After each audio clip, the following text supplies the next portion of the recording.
Assalamu alaikum students, welcome back to Computer Tech Academy, and today we will learn about if statement. Students, जब exam में ये question आएगा तो आपने if statement की definition, then आपने if स्टेटमेंट का सिंटैक्स, देन आपने if स्टेटमेंट का फ्लो चार्ट और एक प्रोग्रामिंग एग्जाम्पल लिखना होती है। ये 8 मार्क्स का क्वेश्चन आएगा। आप स्टूडेंट्स ने इस क्वेश्चन को अच्छे तरीके से सुनना है, समझना है और साथ साथ नोट करना है। और जिस जगह पे आपको कोई भी इशू आए, कोई क्वेश्चन हो, कोई प्रॉब्लम बने, आपने फ़ौरन कमेंट्स में वो चीज़ पूछनी है। इंशाल्लाह आपको फौरी उसी वक्त प्रॉपर रिप्लाई मिलेगा। चलें स्टार्ट करते हैं। नंबर 1, if स्टेटमेंट किस लिए यूज की जाती है? स्टूडेंट्स, जब आपके पास मल्टीपल कंडीशंस को चेक करना हो, जब आपने मल्टीपल कंडीशंस को चेक करना हो तो उसके लिए आप if स्टेटमेंट को यूज करते हैं। मीन देखें, हमने प्रीवियस क्या पढ़ा है, इफ स्टेटमेंट के बारे में पढ़ा है। इफ स्टेटमेंट क्या होती है? One way decision making statement होती है, जिसमें एक ही कंडीशन होती है। अगर वो कंडीशन ट्रू हो तो वो उसके अकॉर्डिंग स्टेटमेंट प्रिंट होती है। फिर उसके बाद हमने पढ़ा है if else statement. If else statement क्या होती है? Two way decision making statement होती है। उसमें सिर्फ 2 कंडीशंस जो होती हैं वो आ सकती हैं मैक्सिमम। मीन अगर कंडीशन ट्रू है तो उसका स्टेटमेंट चलेगी, अगर कंडीशन फॉल्स है तो उसकी स्टेटमेंट चलेगी। अगर आपको इफ स्टेटमेंट के बारे में, इफ एल्स स्टेटमेंट के बारे में नहीं पता तो प्रीवियस वीडियो में ये कंप्लीट डिटेल से बताया गया है। आप उसका जो वीडियो का लिंक है वो डिस्क्रिप्शन में है, आप वहाँ से जाके चेक कर सकते हैं। देन हमने नेस्टेड इफ स्टेटमेंट के बारे में पढ़ा है। नेस्टेड इफ स्टेटमेंट क्या होती है? An if statement within another if statement is called nested if statement, जिसमें हम मल्टीपल कंडीशंस को चेक कर सकते हैं। ठीक है, लेकिन nested if स्टेटमेंट की जगह पे हम if else if स्टेटमेंट भी यूज कर सकते हैं, और ये बहुत ही आसान स्टेटमेंट है। और ये किस लिए यूज की जाती है if else if स्टेटमेंट? जब आपके पास मल्टीपल कंडीशंस हों और आपने उन्हें चेक करना हो, देन आप if else if स्टेटमेंट को यूज कर सकते हैं। चलें इसे स्टार्ट करते हैं। आप the if else if statement is also called multiple if else statement or nested if else statement. It is used to execute one block of statement from multiple block of the statement. जब आपके पास multiple blocks हों, उनमें से एक block को आपने execute करना हो, चलाना हो, फिर आप इफ एल्स इफ स्टेटमेंट को यूज करते हैं। In this statement multiple condition and multiple block of statement are given when any condition is true. इसमें मल्टीपल कंडीशन होती हैं। जब कोई भी कंडीशन ट्रू होती है, the statement associated with at that condition are executed. तो जो कंडीशन ट्रू होगी उसके अकॉर्डिंग जो स्टेटमेंट होगी वो क्या होगी? प्रिंट होगी, और बाकी क्या होंगी? इग्नोर करते जाएंगे। All other blocks of statement are ignore. तो ये क्या था? इसकी डेफिनेशन है। इफ एल्स स्टेटमेंट किस लिए यूज की जाती है? मल्टीपल कंडीशंस को चेक करने के लिए यूज की जाती है, और जो कंडीशन ट्रू हो उसकी स्टेटमेंट्स प्रिंट करवा दी जाती है और बाकी स्टेटमेंट्स इग्नोर होती हैं। अब इसका सिंटैक्स क्या है? General syntax of nested if else structure is as following. If condition, सबसे पहले क्या करेंगे? कंडीशन चेक करेंगे। अगर कंडीशन ट्रू है तो उसका ब्लॉक प्रिंट हो जाएगा। अगर कंडीशन फॉल्स है तो फिर क्या करेंगे आप? इफ एल्स की मदद से सेकंड कंडीशन चेक करेंगे, और अगर ये भी अगर ये कंडीशन ट्रू है तो इसका ब्लॉक प्रिंट हो जाएगा। अगर ये भी कंडीशन फॉल्स है तो फिर नेक्स्ट कंडीशन चेक की जाएगी एल्स इफ की मदद से। और इसमें आप मल्टीपल कंडीशंस को चेक कर सकते हैं, और जो कंडीशन ट्रू होगी उसके अकॉर्डिंगली उसका ब्लॉक क्या हो जाएगा? प्रिंट हो जाएगा। ठीक है, और सबसे लास्ट में हम एल्स स्टेटमेंट, मीन अगर कोई कंडीशन भी ट्रू नहीं है तो फिर क्या होगा? एल्स कंडीशन को यूज करते हुए हम एंड पे स्टेटमेंट प्रिंट करवा देते हैं। ठीक है, अब इसकी फ्लो चार्ट देखें ज़रा। बिल्कुल वैसे ही स्टेटमेंट आपने सबसे पहले कंडीशन को चेक करना है। अगर कंडीशन फर्स्ट कंडीशन ट्रू है तो उसकी स्टेटमेंट प्रिंट हो जाएगी और प्रोग्राम आपका एंड हो जाएगा। और अगर कंडीशन फॉल्स है तो फिर हम सेकंड कंडीशन चेक करेंगे, अगर वो ट्रू है तो उसकी स्टेटमेंट प्रिंट करवा देंगे, अदरवाइज जो थर्ड कंडीशन चेक करेंगे। मीन मल्टीपल कंडीशंस को चेक करने के लिए हम if else if statement use करते हैं और इफ एल्स इफ स्टेटमेंट को हम मल्टीपल इफ एल्स स्टेटमेंट भी बोलते हैं और नेस्टेड इफ एल्स स्टेटमेंट भी बोलते हैं। क्लियर है? चलें अब हम प्रोग्राम की मदद से इफ एल्स इफ स्टेटमेंट को समझने की कोशिश करते हैं। अब हमारे पास एक एग्जांपल है बुक के अंदर और आपने यही एग्जांपल बोर्ड में जब ये क्वेश्चन आए आपने लिखनी है, तो आपने अच्छे तरीके से ये समझना है। हम अभी डेव के अंदर ये प्रोग्राम को रन भी करेंगे और इसकी आउटपुट भी चेक करेंगे। प्रोग्राम क्या है कि write a program that input a number, एक नंबर आपने लेना है यूजर से and find whether a number is positive negative और zero using if else if statement. Mean ये एक ऐसा प्रोग्राम है जिसका पर्पस क्या है कि यूजर जो भी नंबर एंटर करे और आपका प्रोग्राम बता दे कि जो यूजर ने नंबर एंटर किया है ये पॉजिटिव नंबर है, नेगेटिव नंबर है या जीरो नंबर है। ठीक है, चलें चेक करते हैं। सबसे पहले आपने प्रोग्राम का स्ट्रक्चर लिखना है। स्ट्रक्चर में सबसे ऊपर हेडर फाइल्स आती हैं। ठीक है, हैश और हेडर फाइल हमेशा हैश से स्टार्ट होती हैं। ये भी सारा प्रीवियस वीडियो के अंदर बताया गया है चैप्टर नंबर 8 के अंदर। उसकी वीडियो का भी जो लिंक है वो डिस्क्रिप्शन में दे दिया जाएगा, आप वो चेक कर सकते हैं कि सी लैंग्वेज का स्ट्रक्चर कैसा होगा। हैश इंक्लूड stdio.h एक हेडर फाइल। सेकंड आप हेडर फाइल यूज करेंगे हैश इंक्लूड conio.h। ठीक है, then main function. Main function के बाद आपने कर्ली ब्रैकेट्स में अपने प्रोग्राम की बॉडी स्टार्ट करनी है। प्रोग्राम क्या है कि यूजर से एक नंबर लेना है और बताना है कि नंबर पॉजिटिव है, नेगेटिव है या जीरो है। इंट नंबर कि नंबर किस टाइप का होगा, इंटीजर टाइप का होगा। Then print f enter any number, enter any number, और जो नंबर एंटर करेगा वो स्कैन एफ की मदद से हम उसे स्टोर कर लेते हैं। स्कैन एफ %d वो इंटीजर टाइप का नंबर होना चाहिए और ampersand sign int n variable में वो स्टोर हो जाएगा। ठीक है, देन अब हम क्या है, नंबर यूजर से नंबर ले लिया। अब चेक करना है कि नंबर पॉजिटिव है, नेगेटिव है या जीरो है। नंबर पॉजिटिव कब होगा, जब वो जीरो से बड़ा होगा नंबर, तो वो क्या होगा, पॉजिटिव। तो कंडीशन यूज करते हैं if number is greater than zero.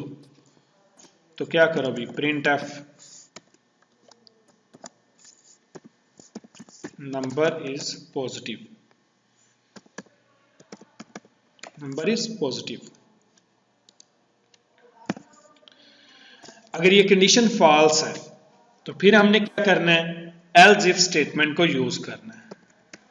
Else if statement को यूज करना है और दूसरी कंडीशन लिखनी है। नंबर एंटर किया वो जीरो से बड़ा नहीं है तो फिर क्या होगा, जीरो से छोटा होगा। अगर नंबर जीरो से छोटा है देन क्या करो, print F number is negative, number is negative. Okay, अगर देखें यूजर ने नंबर एंटर किया या तो फिर नंबर जीरो से बड़ा है। अगर नंबर जीरो से बड़ा होगा तो फिर क्या करो, नंबर पॉजिटिव है। अगर नंबर जीरो से छोटा है तो नंबर नेगेटिव है। अगर नंबर ना जीरो से बड़ा है ना छोटा है तो फिर क्या आएगा, एल्स स्टेटमेंट से हम यूज करेंगे। जब ये भी कंडीशन ट्रू ना हुई, ये भी ना हुई, तो फिर क्या होगा, एल्स के बाद डिफॉल्ट स्टेटमेंट चल जाएगी, print F number is zero. Okay, देखिए तीन ही कंडीशन हो सकती हैं। हम कोई भी नंबर एंटर करते हैं या तो वो पॉजिटिव होगा या नेगेटिव होगा या जीरो होगा। तो ये आपका क्या है, प्रोग्राम एंड हो चुका है। अब चलें इसे सेव करते हैं, कंपाइल किया, कोई एरर नहीं आया, देन हम इसे एग्जीक्यूट करते हैं, रन करते हैं। एंटर एनी नंबर, अब मैंने नंबर ऐड किया, सपोज 1 क्या है, 0 से बड़ा है, तो इसका मतलब क्या हुआ, ये पॉजिटिव, नंबर इज पॉजिटिव। इसी तरह आपने दोबारा इसे एग्जीक्यूट करते हैं। अब मैं -10 लिखता हूँ, तो ये -10 क्या होता है, 0 से छोटा है, तो ये क्या आएगा, नेगेटिव, नंबर इज नेगेटिव। अब लास्ट एक कंडीशन है, मीन 0 ऐड करते हैं। 0 क्या है, ना तो ये 0 से बड़ा है ना 0 से छोटा है, तो डेफिनेटली ये क्या आएगा, नंबर इज 0। तो ये प्रोग्राम है, ये एक ऐसा प्रोग्राम है जो हमने इफ एल्स इफ स्टेटमेंट की मदद से किया है कि यूज़र कोई भी नंबर एंटर करे तो हमारा प्रोग्राम बता देगा कि नंबर पॉजिटिव है, नेगेटिव है या 0 है। ठीक है स्टूडेंट्स, उम्मीद है आपको समझ आई होगी इसकी। और जब भी पेपर में ये क्वेश्चन आए तो आप स्टूडेंट्स ने इफ एल्स इफ स्टेटमेंट की definition, then syntax, then flow chart, फिर आपने इसे एक्सप्लेन करना है फ्लो चार्ट को, और देन आपने एक प्रोग्रामिंग एग्जांपल लिखनी होती है। चलें एक इंटरेस्टिंग एग्जांपल एक और करते हैं, ग्रेड फाइंड करने की, कि किस तरह ग्रेड फाइंड किए जाते हैं। सपोज इंट मार्क्स, आपने नंबर अपने बताने हैं, तो हमारा प्रोग्राम आपको ग्रेड्स बता देगा कि इस मार्क्स के अकॉर्डिंग आपके कितने ग्रेड बनते हैं। इंट मार्क्स, देन आप print f enter your marks, enter your marks. जब आप मार्क्स एंटर करेंगे फिर हम स्कैन एफ की मदद से उन मार्क्स को स्टोर कर लेते हैं, %d and ampersand sign marks. Okay, then हम कंडीशन चेक करेंगे, if marks is greater than and equal to 80, if marks is greater than and equal to 80, then अगर आपके मार्क्स जो आप एंटर किए हैं वो 80 हैं या 80 से ज्यादा है, तो फिर क्या, प्रिंट एफ स्टेटमेंट प्रिंट करवाओ, grade is a plus, grade is a plus. अगर नहीं, सपोज यूजर ने मार्क्स एंटर किए हैं, अगर वो 80 या 80 से ज्यादा नहीं है, तो फिर सेकंड कंडीशन चेक की जाएगी। मीन पहली कंडीशन हमारी फॉल्स हो जाएगी, फिर क्या करेंगे, सेकंड कंडीशन, और सेकंड कंडीशन के लिए हम एल्स इफ स्टेटमेंट यूज करेंगे। सेकंड कंडीशन में क्या है, marks is greater than and equal to 70, अगर आपके मार्क्स 70 हैं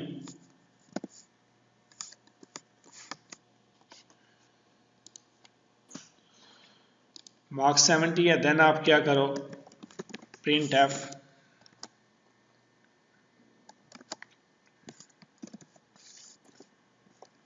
grade is a, grade is a. अगर आपके मार्क्स 70 हैं, 70 ज्यादा है, तो आपका ग्रेड ए होगा। अगर फर्स्ट कंडीशन भी फॉल्स है, सेकंड कंडीशन भी फॉल्स है, तो फिर थर्ड कंडीशन हम चेक करेंगे। तो समझ आई स्टूडेंट्स कि इफ एल्स इफ स्टेटमेंट किस लिए यूज की जाती है, जब आपके पास मल्टीपल कंडीशन को आपने चेक करना हो, तो फिर आप इफ एल्स इफ स्टेटमेंट को यूज करते हैं। मार्क्स, अब हम क्या करते हैं, मार्क्स 60 होगा तो ग्रेड क्या होंगे, बी होगा। अगर आपके मार्क्स 50 हैं तो देन ग्रेड आपका सी होगा। अगर आपके मार्क्स 40 हैं देन ग्रेड आपका डी होगा। देखिए मल्टीपल कंडीशन है, मीन देखें यूजर ने मार्क्स एंटर किए हैं, यहाँ तो मार्क्स 80 हैं, पहली कंडीशन चलेगी, रिजल्ट आ जाएगा। अगर पहली कंडीशन फॉल्स है फिर दूसरी कंडीशन चलेगी, अगर दूसरी कंडीशन ठीक है तो रिजल्ट आ जाएगा, अदरवाइज थर्ड कंडीशन, फिर फोर्थ कंडीशन, फिफ्थ कंडीशन, और जितनी भी कंडीशंस हैं वो आपने यहाँ पे लिखनी है यूजिंग एल्स इफ स्टेटमेंट की मदद से। तो अब स्टूडेंट्स आपको क्लियर हो गया होगा कि जब मल्टीपल कंडीशंस को एवेल्युएट करना हो तो हमारे पास बेस्ट सोल्यूशन क्या होता है, इफ एल्स इफ स्टेटमेंट को यूज किया जाता है उस वक्त।